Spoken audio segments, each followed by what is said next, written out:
When I drove up here, I got to this point with my vehicle and I realized I was in trouble. They'd been drinking all night, it was a big party, and it was a mob scene. They surrounded the truck and they yanked me out of my truck. When they got me out of the truck, they said, well, we're gonna burn your truck right here, but we're gonna take you down to the river and beat you.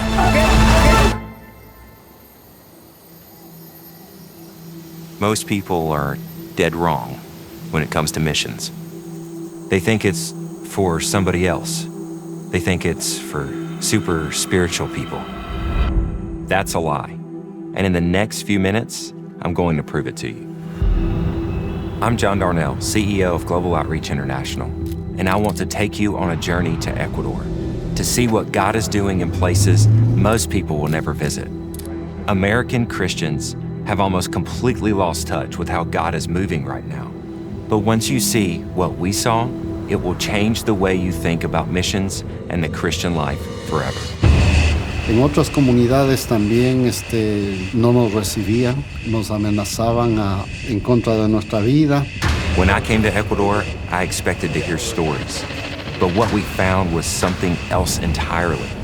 We saw communities receiving the gospel and then going deeper into the Amazon to reach tribes no outsider knew existed. We saw children abandoned on the street finding families and finding hope. We saw the poor being fed, broken families restored, violent communities transformed, pastors being equipped to take the gospel all the way into the heart of the rainforest. What happened on this trip opened my eyes to something I wasn't prepared for. God is moving in Ecuador in ways that are bigger, riskier, and more miraculous than anything I had imagined. Yo creo que mi vida se acaba. Mi ciudad es turística. Hay mucha droga, hay alcohol, sexo. A veces la comunidad era muy violenta y los carros salían dañados y era muy difícil el acceso al evangelio. In modern society, 20 minutes feels like an eternity. But if you stay with me, the next 20 minutes could genuinely change how you see God's work in the world. About a year ago, I heard the story of one of our global outreach missionaries, a man who had been threatened, held hostage, taken captive, and assaulted for his faith, not once or twice, but dozens of times. In the middle of those trials, God was performing miracles across some of the most unreached regions of the country. I knew I had to learn more. I knew we had to document what we found. So a few weeks ago, I took a handful of filmmakers with me to meet Steve Thompson, his wife Carol, and their Ecuadorian partners to capture the stories that honestly sound like they were pulled straight from the New Testament. And I'm not exaggerating when I say this. The reality of what we found was even wilder than anything I imagined.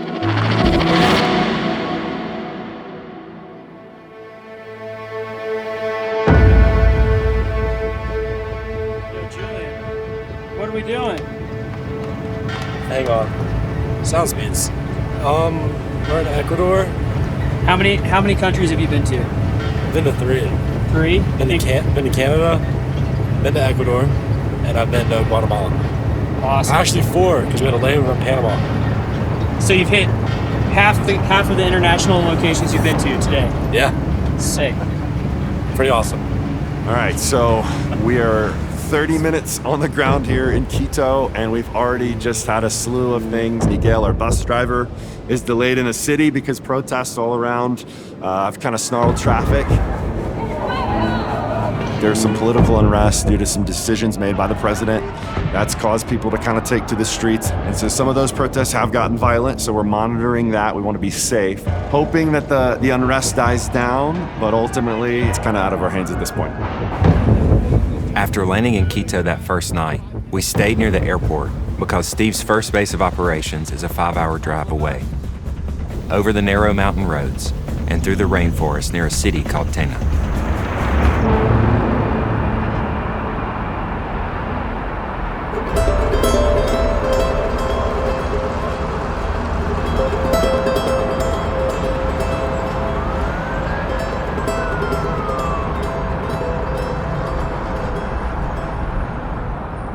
Phone's on silent. Okay. Tell me about the very beginning. When I felt God's specific call to come to missions, I remember I was thinking about, well, what does this mean for my family? And I'm in a great church. I see us being here a long time. And as I got in my car to ride away, God fell on me. And he said, you promised you'd serve. Will you go now? Coming to Ecuador was just a yes, Lord response without knowing what it meant. It'd be a lot easier if God wrote it all out for us and put a burning bush or a flash from heaven or something like that. No, it's not going to be that way. But God's been faithful to take care of us.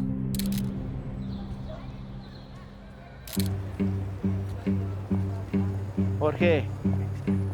I prayed for a mission partner before I got here. That was the only thing that kept me up at night before I came to the mission field. I just thought, Lord, you've always allowed me to have strong men to walk with. And I thought, how will I do that in Ecuador if I don't speak the language, I don't know the culture, I don't know anyone? And in the first week, I met Jorge Rodriguez. Desde el inicio de la obra aquí en esta zona del Oriente, hemos estado trabajando juntos y ahí prácticamente arrancamos la primera iglesia bautista aquí en la provincia de Napo, en el cantón Tena, en el año 90. The way Steve and Jorge work together is something you notice instantly. They're like a modern-day Paul and Barnabas, two men locked into the same mission, mutually serving and leading alongside each other. From the beginning, you can tell God answered Steve's early prayers for a brother in the mission. And it soon became clear how vital that answer was, because the trials they would face would test their faith and even threaten to break them.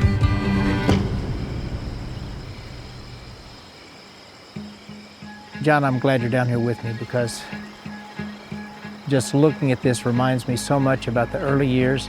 There were a lot of dangers. There were a lot of things that would happen, sometimes trees falling on the canoes, but also we'd have problems with whirlpools. And on our very first missionary journey, we came down and rented a canoe here, and as we got here, Alberto Cerda, who is our mission partner, he came to me and said, Steve, there's a problem. That's not the guy we rented the canoe from. That's the most well-known and most powerful witch doctor anywhere along the river. We got down about 2.5 hours down, and we did come to a large whirlpool. And right as he whipped around, the handle of the motor snapped off. We all slid to the back, and then we hit the bank full force with the front end of the canoe, and it broke the canoe. And so we knew that we were in trouble. We didn't know what we were going to do, and I went over and I cut off a limb and wired it to the boat motor. And after I got it wired on, the two guys, Alberto Cerda and our boat captain, left us there and just said, we're going to go and get help, we'll come back. Well, they didn't make it back for 3 days. But after a little while, as the sun was going down, little children came down and sat next to us, and they were talking to us. And I said, where did you come from? And they said, this is our community. I said, I don't see a community anywhere. And they took us up from where we were sitting. It was a deep jungle, and there was a house on stilts. We went up and took all our equipment up, and for the very first time, the community of Maltapura had electricity. They had a 60-watt bulb burning, and we showed the Jesus film that night. And then we stayed with them for 3 days, and we did preaching services, we did vacation Bible school, and that's where he planted the first church of our ministry along the river. But that was far from the only incident.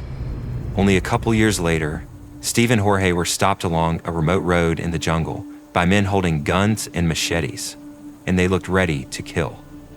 All of a sudden, about a dozen guys stepped out of the jungle carrying big machetes. And there was no place to turn around. It was impossible. Okay, we're here. There's not a thing we can do about it. And as they walked toward us, I do remember telling Jorge, this is gonna hurt a lot. We had nothing to do other than just wait. And they came up, and one of the guys leaned down and looked in the window of the trooper and said, are you two guys the missionaries? I said, yes. Yeah, we're the missionaries.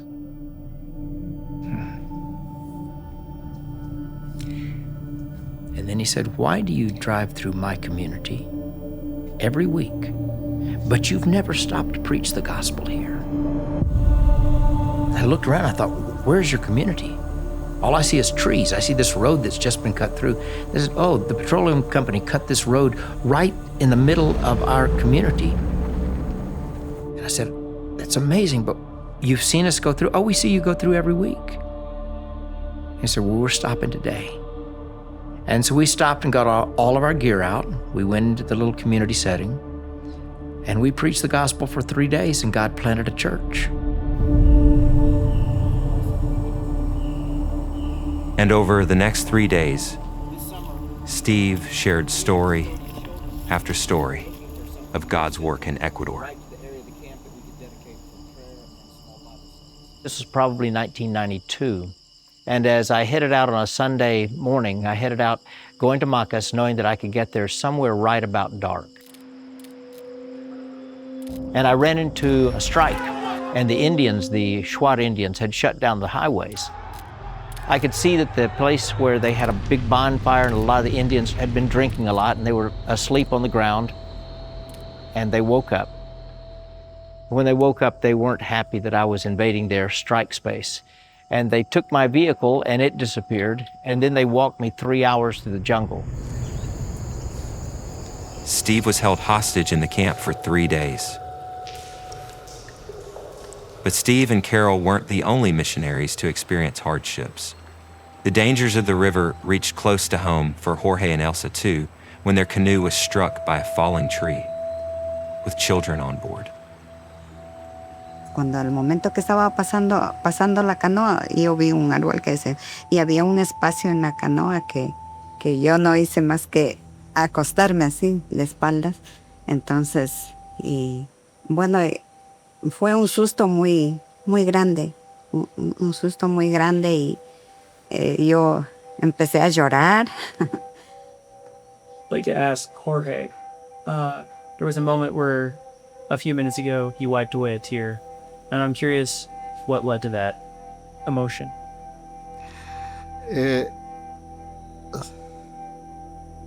Por ejemplo, algo que a nosotros con mi esposa nos han dado resultados muy buenos con nuestros hijos es decirles a ellos que aprendan a amar la obra, a pesar de los conflictos, a pesar de los peligros y todo, ¿no es cierto? Y yo creo que eso es parte del ministerio que Dios nos ha dado, ¿no? El soportar un poco cuando hay momentos difíciles, ¿no?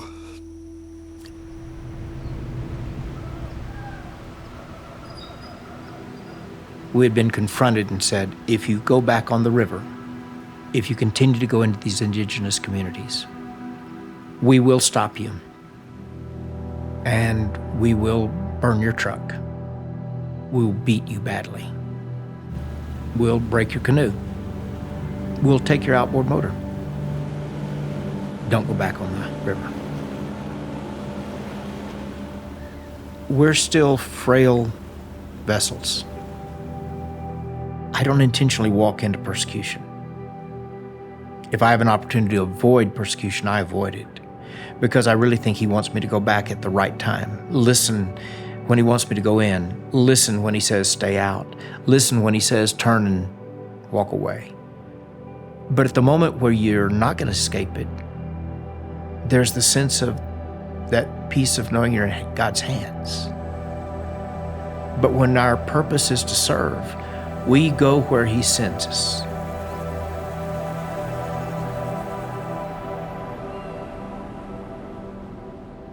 I just heard Steve tell the stories of all the persecution and what he endured in 38 years of ministry here. And I'm amazed at this modern day example of how God uses persecution to achieve his ends. And as I sit here at the camp that he and Carol built, that's touching so many lives, we can see the fruit of faithful perseverance through so many years of ministry. Luis, I met him years ago when he was 9 years old. He shined my boots for me, and I invited him to go to Vacation Bible School. Ya son más o menos unos 27 años que hemos conocido, pero trabajando aquí en campamento más o menos unos 24 años.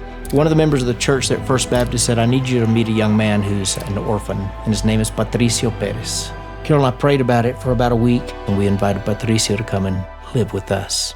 Fue 10 años que viví con ellos. Y ahí me acordé lo que Dios dijo. Aunque tu padre y tu madre te dejaren, Jehová me recogerá. Dios cogió a 2 gringuitos de Estados Unidos y los trajo a Ambato para mí. Para mí. I got to see how God's miracles challenged assumptions and transformed lives across the country. But there was still one more story Steve had for me. John, this is Gamboa. I just want to show you a few things that happened here a few years ago.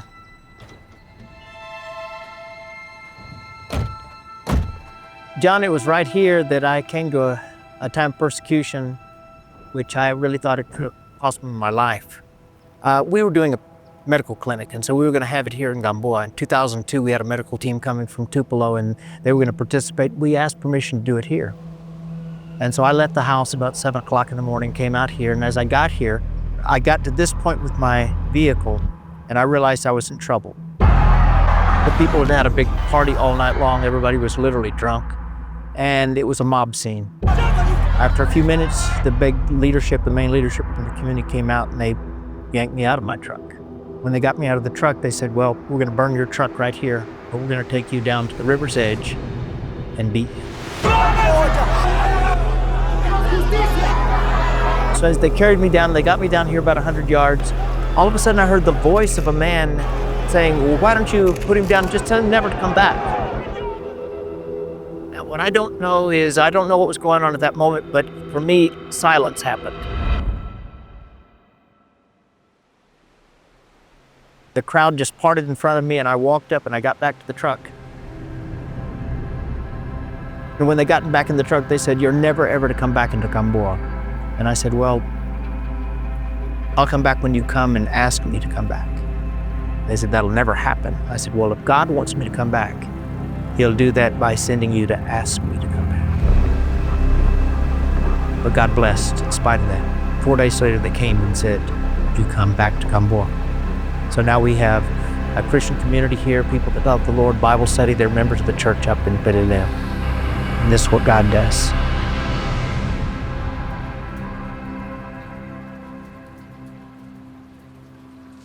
It's 11:12 p.m. on the last day of our trip, and we're wrapping up the filming on this amazing project. This week has been quite the emotional journey. Truthfully, it's been exhausting, but a good kind of exhausting. We sat and we listened to stories of God's faithfulness over the years, and we got to hear that and cry together and sing and worship God together. And it's one of the most enriching spiritual experiences of my life. Over 38 years ago, an ordinary couple from Texas arrived in Ecuador hoping to be used by God. The way God used them surpassed anything they could have ever imagined. Over my week with Steve, I experienced story after story of God's miracle-working power to Ecuadorians, from remote regions of the Amazon to the top of the Andes Mountains. God has been with Steve, Carol, and their ministry. And the harvest, it's too plentiful to count.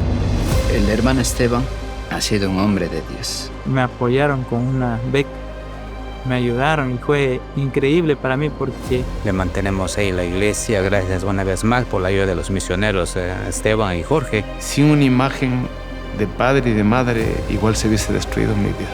He stuck out his hand and said, you remember me? Back in the 90s, I held you hostage for 3 days in my community. I just wanted you to know we have an evangelical church in our community and we're reaching out to others. I've been a Christian all these years. At Global Outreach International, we've already trained, equipped, and sent thousands of missionaries to over 70 countries around the globe. Missionaries like Steve Carroll, preaching the gospel into the darkest, most unreached corners of the earth. And we're far from finished. Never in history has every people group had the light of the gospel, and for centuries the church has prayed for this moment. We're working to accomplish it this generation. Right now, we have hundreds of people who've already said yes to God's call to the field, but without you, they may never get there. To accomplish this unprecedented task, we've built a one-of-a-kind community of monthly givers, a community called The Farm, a group of believers who want to see the gospel reach the ends of the earth. With just $19 a month, you send a missionary into the field, someone like Steve Carroll, preparing them to face hardships, reach the unreached, and change lives for Christ. Some of you can give that each month. Some can give a lot more, some less. But by building a faithful community of monthly givers, we believe we can bring the gospel to every tribe and tongue in this generation.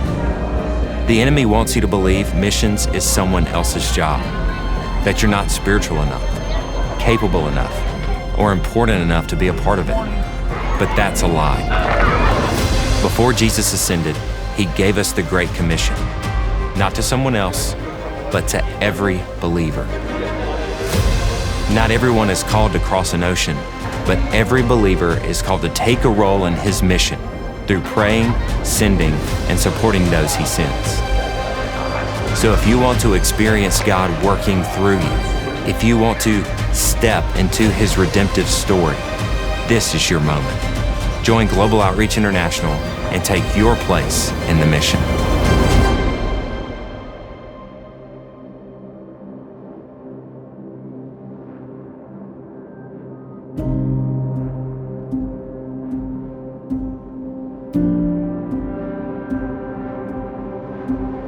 you.